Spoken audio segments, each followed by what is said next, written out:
അതുകൊണ്ട് ദൈവസ്ഥാപിതമായ കുടുംബം നിങ്ങളുടെയോ എന്റെയോ ഇഷ്ടത്തിന് കിട്ടത്തില്ല. നമുക്കതിന് അവകാശമില്ല. അത് ദൈവം തരുന്നതാണ് ഈ ഭർത്താവിനെ, അല്ലെ ഈ ഭാര്യയെ. മനുഷ്യനെന്ന് പറയുന്നത് ശരീരം, മനസ്സ്, ആത്മാവ്, ഇത് മൂന്നൂടെ കൂടുന്ന. ശരീരം എന്ന് പറയുന്ന ഈ കാണുന്ന സാധനം, അതിനെ നമ്മൾ ഭംഗിയായിക്കൊണ്ട് നടക്കും, കുളിപ്പിച്ച് പൗഡറൊക്കെ അടിപ്പിച്ച് നല്ല സ്റ്റൈലിൽ കൊണ്ട് നടക്കും. പക്ഷെ നമുക്കറിയാലോ, ഏറിയാൽ എത്ര ആയുസിന്റെ ദൈർഘ്യം? ഏറിയാൽ പറ അല്ലേ, ഉറക്കം വരും. ഏറിയാൽ 70 ഇത്ര ഉള്ളോ ഇവിടൊക്കെ? ഞങ്ങൾ കോട്ടയത്തിന് പോരെ, അവിടെ അതിൽ കൂടുതലുണ്ട്. അതെ, പത്രം വായിക്കാറില്ല അല്ലേ? നിങ്ങൾ വായിക്കാറുണ്ടോ? ഈയിടെ ലോകാരോഗ്യ സംഘടനയുടെ ഒരു പഠനം പത്രത്തിൽ വന്നായിരുന്നു. ഞാൻ വായിച്ചത് മലയാള മനോരമയല്ല. അതെന്നാന്നറിയാവോ? ആ പഠനം അനുസരിച്ച് 65 വയസ്സ് വരെ യൗവനം. സന്തോഷായോ? 66 മുതൽ 80 വരെ മിഡിൽ ഏജ്. സന്തോഷായോ? 81 മുതലേ വാർദ്ധക്യം ഉള്ളൂ. എന്നിട്ട് 80 പറയുന്നു. അങ്ങനല്ല, അത് വായിച്ച അന്ന് മുതല ഞാൻ ഈ സന്തോഷമായിട്ട് നടക്കുന്നത്. മനസ്സിലായില്ലേ? അതെ, അപ്പോഴ് 81 മുതൽ 91 വരെയെങ്കിലും പിടിക്കേ. അപ്പൊ ഏറിയാൽ 90 years.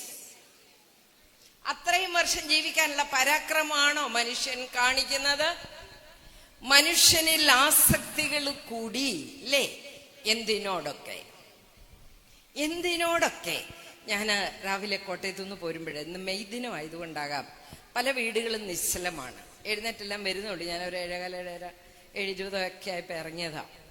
എല്ലാ വീടുകളും മനോഹരമായിരിക്കുന്നു.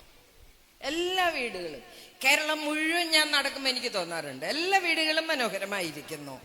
എല്ലാ വീടുകളുടെയും മുറ്റത്ത് പൂച്ചെടികള്, ബൊഗൈൻ വില്ലകള് പൂത്തുലഞ്ഞു നിൽക്കുന്നു. മിറ്റമൊക്കെ ടൈലൊക്കെ ഇട്ട് ഭംഗിയാക്കിയിരിക്കുന്നു. എല്ലാ വീടുകളിലും ഒരു 3 വണ്ടി കുറഞ്ഞത് ഞാൻ കണ്ടു. പാവപ്പെട്ടവനെന്നോ പണക്കാരനെന്നോ അതിനകത്ത് എനിക്ക് വ്യത്യാസം തോന്നിയില്ല. പണക്കാരന്റെ മുറ്റത്ത് കിടക്കുന്ന കാറ് ഓടിയോ അല്ലെങ്കിൽ ആ ലെവലിലുള്ളതാണെങ്കിൽ, പാവപ്പെട്ടവന്റെ മുറ്റത്ത് ഒരു ഓൾട്ടോയോ അല്ലെങ്കിൽ ഒരു ബൈക്കോ അല്ലെ ഒരു സ്കൂട്ടറോ, എനിവേ എണ്ണ ഒന്ന് തന്നെയാണ്. വിലയിലേ ഉള്ള വ്യത്യാസം. 2, 3, 4 വണ്ടികൾ, ആൾക്കോരോ വണ്ടികള്. അതെ, നമ്മുടെ വീടുകളൊക്കെ എത്ര മനോഹരമായിരിക്കുന്നു. അപ്പൊ എനിക്ക് തോന്നി, നമ്മൾ എത്ര ഭംഗിയായിട്ട്. ഞാൻ ഈയിടെ കൽക്കട്ടയിൽ ഒരു പ്രോഗ്രാമിന് പോയി. കൽക്കട്ടയിൽ ഒരു പള്ളിയിൽ എനിക്കൊരു ക്ലാസ് ആയിരുന്നു. ആ പള്ളിയിലെ ഏറ്റവും വില കൂടിയ കാർ ഒരു സ്വിഫ്റ്റ് ഡിസയർ ആയിരുന്നു. ഏറ്റവും വില കൂടിയ കാർ. കുറച്ച് വീട്ടുകാരേ ഉള്ളൂ, ഒരു 90 വീട്ടുകാരേ ഉള്ളൂ. 3 ദിവസം ധ്യാനിപ്പിക്കുക, അതായിരുന്നു എൻ്റെ പണി. അപ്പോഴ് ഞാൻ മനസ്സിലാക്കിയ ഒരു കാര്യം എന്താ പറയുക, ഞാൻ താമസിച്ച് ചങ്ങനാശ്ശേരിക്കാരൻ ഒരാളുടെ വീട്ടിലാണ്. വൈകുന്നേരമാണ് ധ്യാന പ്രസംഗങ്ങൾ. വൈകുന്നേരം 7 മണി മുതൽ രാത്രി 10 മണി വരെയാണ്. അപ്പൊ ഞങ്ങൾ പോകാൻ ഒരുങ്ങുമ്പോൾ ചങ്ങനാശ്ശേരിക്കാർ, ആ പുള്ളിക്കാരി, ഞാൻ നോക്കുമ്പോൾ പൊതി കെട്ടുന്നു അടുക്കളയിൽ.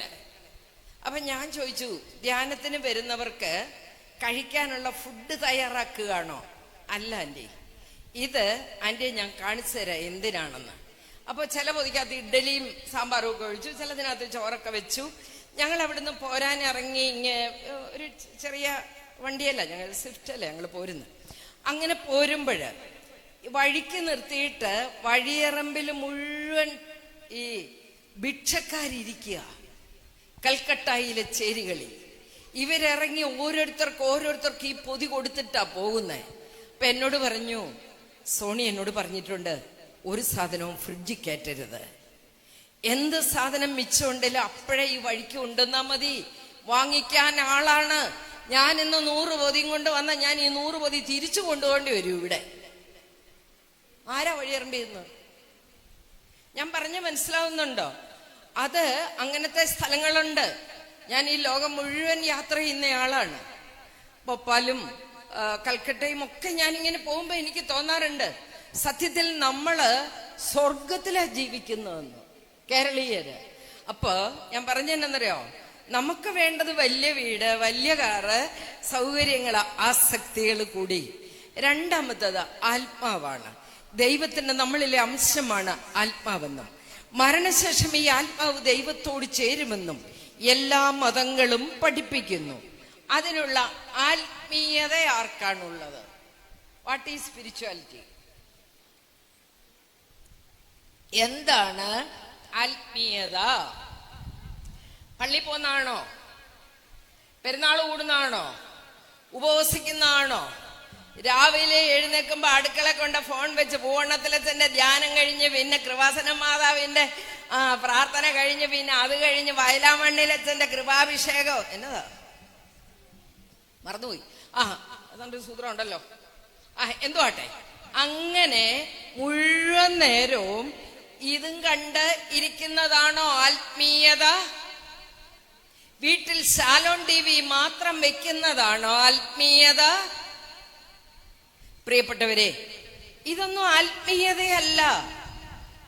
ആചാരങ്ങളും അനുഷ്ഠാനങ്ങളും അല്ല ആത്മീയത എന്ന് പറയുന്നത്. ഞാൻ സംഭവം പറയാം. ഈയിടെ ഒരു ദിവസം എനിക്കൊരു പള്ളിയിൽ ക്ലാസ്. പള്ളി എന്ന് പറഞ്ഞാൽ ഇതുപോലുള്ള പള്ളി എന്നല്ല, ഒരു എന്താ പറയാ കൊട്ടാരം പോലെ പള്ളി. അവിടെ തൊട്ട് ഇവിടം വരെ ഇങ്ങനെ മനോഹരമായ കൊത്തുപണിയുള്ള ബെഞ്ചുകളൊക്കെ കിടക്കുന്ന പള്ളിയാണ്. അപ്പൊ അത് ഇതുപോലെ ഒരു ഇടവക ദിനമാണ്. അപ്പൊ തിരുമേനിയുണ്ട്, വികാരിയച്ഛനുണ്ട്, ഞാനുണ്ട്. ഞങ്ങൾ കുറച്ച് പേര് ഇങ്ങനെ ഇരിക്കുക. അങ്ങനെ ഇരിക്കുമ്പോ ഞാൻ ഇരിക്കുന്ന വികാരി അച്ഛന്റെ അടുത്താണ്. അച്ഛൻ എന്നോട് ചോദിച്ചു, ഞാനൊരു കാര്യം പറഞ്ഞ കട്ടിയായിട്ട് പറയാവോ? എത്ര കിലോ? അത് മാഡത്തിന് എടുക്കാവുന്നിടത്തോളം എടുത്തോളാൻ പറഞ്ഞു. പറയാന്ന് പറഞ്ഞു. അപ്പൊ അച്ഛനോട് പറഞ്ഞു, ഇപ്പൊ അങ്ങോട്ട് നോക്കണ്ട, പിറകീന്ന് ഫ്രണ്ടിലേക്ക് അഞ്ചാമത്തെ റോ വന്നു. ക്രീം സാരി കണ്ടോ? കണ്ടു.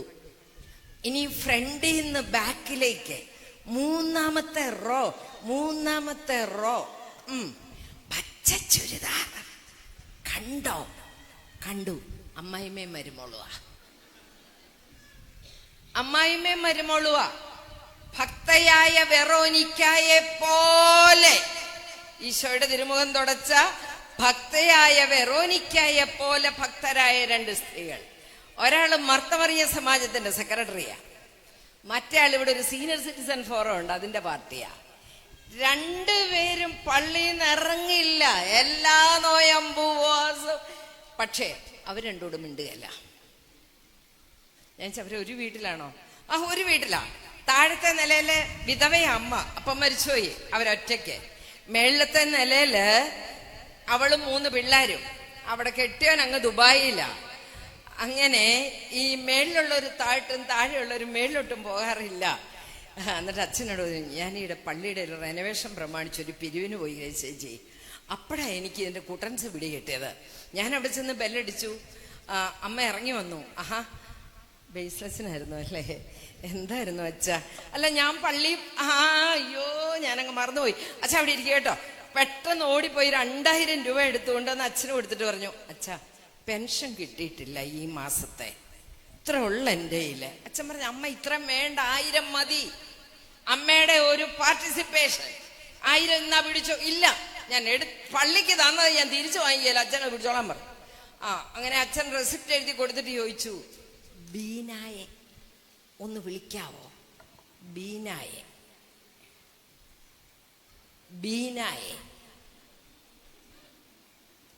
എന്റെ പട്ടി വിളിക്കും.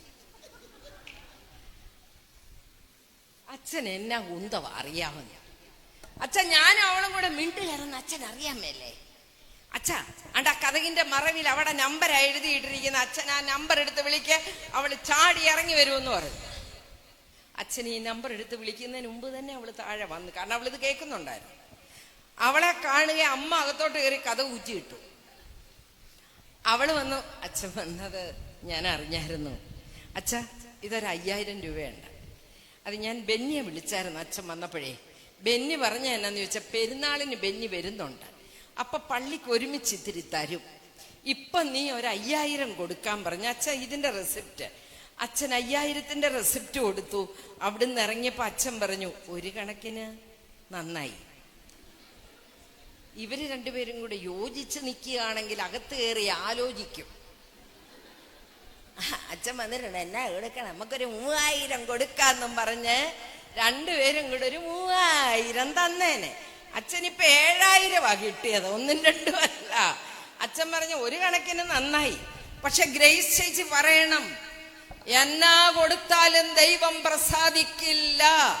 വീട്ടിലുള്ള അമ്മയോട് മിണ്ടാതെ, വീട്ടിലുള്ള മകളോട് മിണ്ടാതെ, മരുമകളോട് മിണ്ടാതെ, ഏത് പള്ളി പോയി മുട്ട നിന്ന് കൈവിരിച്ച് പിടിച്ച് പ്രാർത്ഥിച്ചാലും ദൈവം കേൾക്കില്ല. പിടിക്കുന്ന അമ്മമാരോടാ പറയുന്നത്. മനസ്സിലാവുന്നുണ്ടോ? അതെ, അപ്പന്മാരോട് തന്നെ പറയുന്നത്. അപ്പന്മാരോട് തന്നെ പറയുന്നത്, മക്കളോട് മിണ്ടാതെ, ഭാര്യയോട് മിണ്ടാതെ. അതെ, ഏത് പള്ളി പോയാൽ ഏത് ദൈവം പ്രസാദിക്കുമെന്നാ പറയുന്നത്. ദൈവത്തിന്റെ നീതി അതല്ല പ്രിയപ്പെട്ടവരെ. അതുകൊണ്ട് ആത്മീയത എന്ന് പറയുന്നത് നമസ്കാരങ്ങളുടെ ആവർത്തനമല്ല, അത് വിട്ടുകൊടുക്കലാണ്, ക്ഷമിക്കലാണ്, പൊറുക്കലാണ്, മറക്കലാണ്. അതെ, ഈ ഇടവക ദിനത്തില് ആരോടെങ്കിലും മറക്കാനോ പൊറുക്കാനോ ആരോടെങ്കിലും ക്ഷമിക്കാനോ ഉണ്ടോ എന്നൊരു ആത്മപരിശോധന ചെയ്യുന്നത് നല്ലതാണ്.